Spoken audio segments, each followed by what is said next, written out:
नमस्कार, आप देख रहे हैं 4 PM। मैं हूं आपके साथ सिमरन। देश में लोकसभा चुनाव की तारीखों का ऐलान अब हो चुका है और 19 अप्रैल को पहले चरण का मतदान होना है। ऐसे में अब चुनावों में ज्यादा समय बाकी नहीं रह गया है, इसीलिए अब सभी दल अपनी अपनी रणनीतियों को अंतिम रूप देने में जुट गए हैं। इसी बीच यूपी के बाद 48 लोकसभा सीटों वाला महाराष्ट्र राज्य लगातार चर्चा में बना हुआ है। बता दें कि प्रदेश में सियासी उथल पुथल लगातार जारी है। इसी कड़ी में राजनीतिक पार्टियों में बयानबाजी का दौर शुरू हो गया है। राजनीतिक पार्टियां एक दूसरे पर जमकर के निशाना साध रही हैं। इसी बीच महाराष्ट्र की सियासत में औरंगजेब की एंट्री हो गई है, जिसने राजनीतिक हलचल को और बढ़ा दिया है। बता दें कि महाराष्ट्र के पूर्व सीएम उद्धव ठाकरे के औरंगजेब वाले बयान से महाराष्ट्र का सियासी पारा 7वें आसमान पर है, जिसको लेकर के सत्ता पक्ष और विपक्ष एक दूसरे पर हमलावर हैं। बीते दिनों उद्धव ठाकरे ने पीएम मोदी को लेकर कहा कि बीजेपी की मानसिकता औरंगजेब वाली हो गई है। इसको लेकर सियासत चरम पर है। बता दें कि लोकसभा चुनाव का ऐलान होते ही महाराष्ट्र की राजनीति में हलचल काफी तेज हो गई है, जिसको लेकर के शिवसेना यूबीटी प्रमुख उद्धव ठाकरे ने बीजेपी पर जमकर हमला बोला है। बता दें कि उद्धव ठाकरे ने बुल्ढाना जिले में चुनावी जनसभा को संबोधित करते हुए कहा कि बीजेपी लोगों को डराने और पार्टी तोड़ने का काम कर रही है।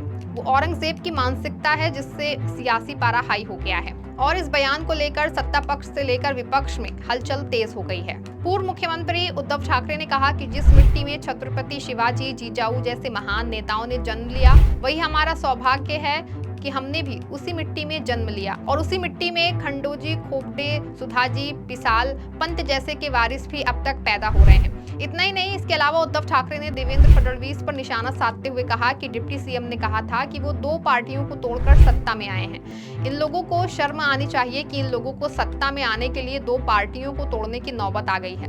बिना पार्टी तोड़ने में सत्ता में आते तो अलग बात होती। महाराष्ट्र में बीजेपी फूट डालो राज करो की रणनीति पर सत्ता पर काबिज है, लेकिन जनता बीजेपी की मनोदशा को समझ चुकी है। इस लोकसभा चुनाव में जनता बीजेपी को उखाड़ फेकने का काम करेगी। यांना निवडून दिलं आणि ज्यांनी केवळ माझ्याच पाठीत नाही तुमच्याही पाठीत वार केलेला आहे, बुलढाणाकरांच्या मेहकरच्या जनतेच्या पाठीत वार केलेला आहे। मी तर म्हणतो शिवसेना या आईच्या कुशीवरती त्यांनी वार केलेला आहे आणि अशी गद्दारांची अवलाद गद्दार तर आहेच, पण जे आता अंबादासजींनी सांगितलं, आणखीन खेडकरजींनी सांगितलं, सगळ्यांनी सांगितलं की शिवसैनिकांवरती केसेस टाकतायत। म्हणजेच काय की यांच्यामध्ये काय दम नाही, यांच्यात काय ताकद नाही, हे नुसते गद्दार नाही, ते नामर्द आहेत। अरे मर्दाची अवलाद असाल तर मी येतो, माझे शिवसैनिक येतील आणि तुमच्या बरोबर जे भाडोत्री गुंड असतील ते घेऊन या, पोलिसांना बाजूला ठेवा आणि चला होऊन जाऊ दे, काय होईल ते होईल, मरे कोणी पडायचं नाही, मी येतो स्वतः। म्हणजे असं नाही मी कुठे बाजूला बसून तुमची मॅच बघतोय, मी मॅच बघणार नाही, मी मॅच खेळणार आणि मॅच जिंकवणार आहे।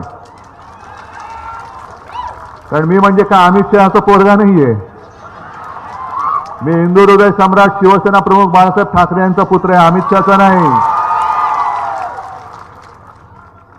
अमित शहा जे बोलले की शिवसेना पुत्र प्रेमामुळे फुटली, अच्छा मग अमित शहा आपला हिंदुस्थान तुमच्या पुत्र प्रेमामुळे क्रिकेटची फायनल हरला। कारण ज्याला काही पडलेलं नाही, ज्याचा क्रिकेटची काडीचा संबंध नाही, अशा पोराला केवळ तुमची मस्ती, केवळ तुम्ही देशाचे गृहमंत्री आहात, हे बस रे बाबा तिकडे बस रे, जरा जरा बस बस बस, हा बस जरा थांबवा तिकडे, हा बसा, केवळ तुमची मस्ती म्हणून तुम्ही फोन करून हिंदुस्थानच्या क्रिकेट कंट्रोल बोर्डाचा अध्यक्ष केलात आणि तुमच्या पोराने क्रिकेटचा अंतिम सामना देखील जो महाराष्ट्रात मुंबईत व्हायला पाहिजे होता तो गुजरातला घेऊन गेले आणि म्हणून आपण हरलो असं लोक म्हणतायत। अहो मला कळते हो, थांबा ना जरा, बसा ना, जरा बसा बसा बसा बसा, हा जरा बसा।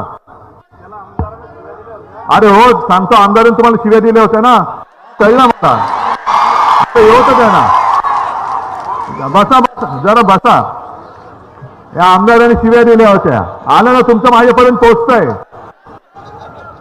आता प्रश्न असा आहे की सगळं लुटणारा खासदार, लुटणारा आमदार असं तुम्ही सांगताय, तुम्ही त्यांना निवडून दिलं नसतं, शिवसेना ही 4 अक्षर या टोणग्यांच्या मागे राहिली नसती, तर कधीतरी यांनी लोकसभा किंवा कधीतरी यांनी विधान भवन पाहिलं असतं काय? मग ज्या शिवसैनिकांनी, ज्या शिवसेना प्रमुखांच्या शिवसैनिकांनी तुम्ही कोण होतात याचा विचार न करता तुम्हाला विधिमंडळात पाठवलं, तुम्हाला लोकसभेमध्ये पाठवलं, संसदेत पाठवलं, जिकडे पंतप्रधान आत्ताचे ते सोडून द्या, पण देशाचे पंतप्रधान बसलेले असतात, संपूर्ण देश पाहत असतो, आणि त्या शिवसैनिकाला तुम्ही शिव्या देत आहात, त्या शिवसैनिकावरती तुम्ही खोट्या केसेस दाखल करायला लावत आहात. थोडे दिवस थांबा, जरा थोडे दिवस थांबा. दिवस सगळ्यांचे सारखे नसतात. तुम्ही खाऊन खाऊन सगळं सुजलात म्हणून तुम्ही तिकडे गेलात. म्हणजे मी काल परवा जे बोललो, ही कोण गेलीत लोक तिकडे, ज्यांना एकतर खायची भूकच त्यांची समज नाही. किती खा, भस्म्या रोग म्हणतात त्याला. माहिती ना भस्म्या रोग म्हणजे काय? किती घाला, कुठे जातं तेच कळत नाही, आणि खाऊनच्या खाऊन पुन्हा सतत भुकेले असतात. भूक भूक भूक. अरे थांब, माझं बाकीचे जे लोक आहेत त्यांना तुला जर पोटभर जेवलास, अरे पोट तट्ट फुगले तुझं, हा रिकाम्या पोटाचा आला, त्याला 2 घास देव रे. नाही, याला काही द्यायचं नाही. मग याला ग्रामपंचायतीला सुद्धा तिकीट द्यायचं नाही, पण खासदार मीच झालो पाहिजे, आमदार मीच झालो पाहिजे. या अशा गद्दारांवरती जे उलटे फिरून वार करतायत आणि पोलिसांच्या माध्यमातून तुम्हाला छळतात, त्याचा सूड तुम्ही घेणार आहात की नाही? सूड घ्यायला पाहिजे, होय, सूड घ्यायला पाहिजे. यांना पाठवून द्या घरी यांच्या परत. कारण ही अशी नालायक माणसं, मला लाज वाटते आता की एका खोट्या ह्याच्यामध्ये होतो मी आणि मीच त्यांना उमेदवारी देत होतो. आधी शिवसेना प्रमुख देत होते, पण ही चूक माझी सुद्धा झाली की जी तुम्हाला आता भोवली. आणि त्यांना जे असं वाटायला लागलं की आता कोणी मला काही करू शकत नाही. असं नाहीये. तुला ज्यांनी केलं होतं खासदार आमदार, तोच तुला आता याच मातीमध्ये तुझी आमदारकी खासदारकी गाडल्याशिवाय राहणार नाही. वहीं ठाकरे ने मोदी के एक अकेला सब पर भारी वाले बयान को लेकर कहा कि एक तरफ पीएम मोदी कह रहे हैं कि मैं अकेला सब पर भारी, लेकिन अगर ऐसा है तो आपको हर जगह कूड़े की गाड़ी क्यों घुमानी पड़ रही है? वहीं सभी तरफ से आप कूड़ा क्यों इकट्ठा कर रहे हैं? इतना ही नहीं, ठाकरे ने आगे कहा कि अगर आप उद्धव ठाकरे को हराने में कामयाब हो सकते हैं तो लड़िए, लेकिन याद रखिए कि आपका मुकाबला मेरे शिव सैनिकों से होगा और इस बार पता चल जाएगा कि एक अकेला कितनों पर भारी पड़ता है। बता दें कि बीजेपी जब से सत्ता में आई है उसने सिर्फ लोगों को बांटने का काम किया है। कभी जनता को धर्म के नाम पर तो कभी जनता को मंदिर मस्जिद के नाम पर गुमराह करने का काम किया है, और अब बीजेपी की सारी हकीकत जनता समझ चुकी है, जिसका परिणाम इस लोकसभा चुनाव में देखने को मिलेगा। बीजेपी ने देश की जनता के साथ गद्दारी करी है और लोगों को सिर्फ बेवकूफ बनाने का काम किया है। बीजेपी के राज में चारों तरफ बेरोजगारी, भुखमरी, भ्रष्टाचार, अत्याचार व्याप्त है। लोगों के पास रोजगार नहीं है, जिससे कि आम जनमानस बहुत परेशान हो चुका है, जिसको लेकर के जनता ने मन बना लिया है कि इस बार बीजेपी को इसका खामियाजा भुगतना पड़ेगा। शिवसेना के सांसद संजय राउत ने बुधवार को प्रधानमंत्री नरेंद्र मोदी की तुलना मुगल बादशाह औरंगजेब से की। वहीं संजय राउत के पीएम मोदी पर विवादित बयान पर एआईएमआईएम चीफ असदुद्दीन ओवैसी ने बड़ा बयान दिया है। उन्होंने राउत से पूछा कि महात्मा गांधी की हत्या करने वाला कहां पैदा हुआ था। ओवैसी ने यह भी पूछा कि मुंबई की सड़कों पर जो हिंदू मुस्लिम दंगे हुए उसमें कई लोग मारे गए, उनका जन्म कहां हुआ।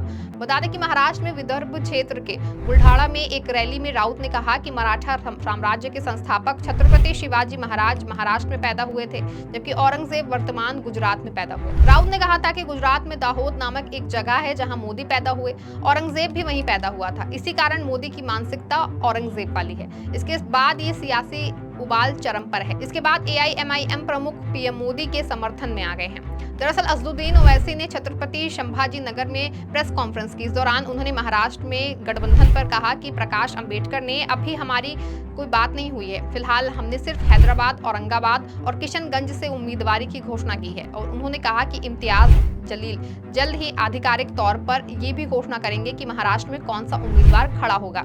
वहीं असदुद्दीन ओवैसी ने राज ठाकरे और अमित शाह की मुलाकात पर बोलते हुए ओवैसी ने कहा कि मुझे किसी से मिलने से कोई लेना देना नहीं है, लेकिन मुझे यहाँ तक का बात जरूर याद आई कि कुछ दिन पहले राज ठाकरे ने इसे एलईडी स्क्रीन पर वीडियो के रूप में डाला था, इसीलिए मुझे नहीं पता कि वो तस्वीर अब खत्म हो गई है या नहीं। बता दें कि ओवैसी ने इलेक्टोरल बॉन्ड पर तंज कसते हुए कहा कि इन दिनों इलेक्टोरल बॉन्ड की बात हो रही है, सभी पार्टियों को करोड़ों रुपए मिले, लेकिन हमें एक भी रुपया नहीं मिला।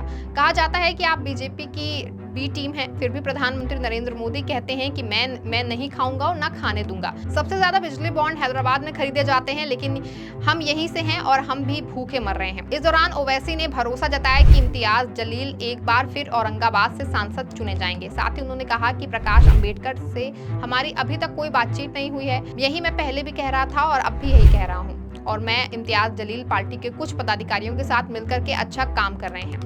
इस दौरान बीजेपी के समर्थन में उतरे असदुद्दीन ओवैसी ने उद्धव ठाकरे पर तंज कसते हुए असदुद्दीन ओवैसी ने पूछा कि गांधी का हत्यारा कहां पैदा हुआ था, और असदुद्दीन ओवैसी ठाकरे पर जमकर बरसे, जिससे ऐसा साफ जाहिर होता है कि ओवैसी कहीं न कहीं बीजेपी की बी टीम के रूप में काम कर रहे हैं। तो वहीं लोकसभा चुनाव के मद्देनजर महाराष्ट्र का सियासी पारा हाई है। इसी के साथ एक दूसरे पर आरोप प्रत्यारोप का दौर भी जारी है और कोई भी पार्टी एक दूसरे पर तंज कसने में कोई भी कोर कसर नहीं छोड़ रही है। फिलहाल इस खबर में बस इतना ही। तब तक के लिए आप देखते रहें 4 PM महाराष्ट्र। धन्यवाद।